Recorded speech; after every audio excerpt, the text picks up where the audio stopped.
રશિયામાં એક મહાન વિચારક ગુરજીએફ થઈ ગયા હોય, એની પાસે એક વિદ્વાન આસ્પેન્સ્કી નામનો વ્યક્તિ આવ્યો.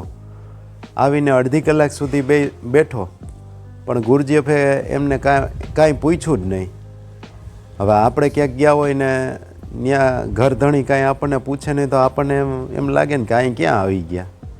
એટલે અડધી કલાક થઈને એટલે ઓલો આસ્પેન્સ્કી જે બેઠો હતો એને કીધું, એ કે હું અડધી કલાકથી અહીં બેઠો છું, તમે તો મને કાંઈ એક સવાલ ન પૂછ્યો કે તું કોણ છે.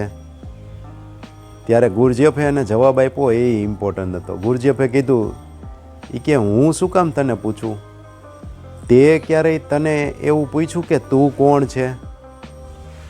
બહુ બધો ઉપદેશ આમાં આવી જાય આ સવાલનો જવાબ ગોતવામાં જ. આપણને આ સવાલ પૂછાય તો આપણે એનો જવાબ શું માનીએ કે ફલાણા ભાઈ.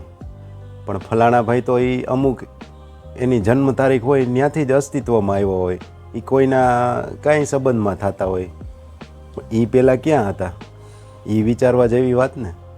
અત્યારે આ શરીર છે તો શરીર એનો સમય પૂરો થશે તો નાશ થઈ જશે. તો શું આ શરીર છે એ હું કે શરીરની અંદર રહેલો આત્મા હું, એ એક વિચારવાની વાત છે.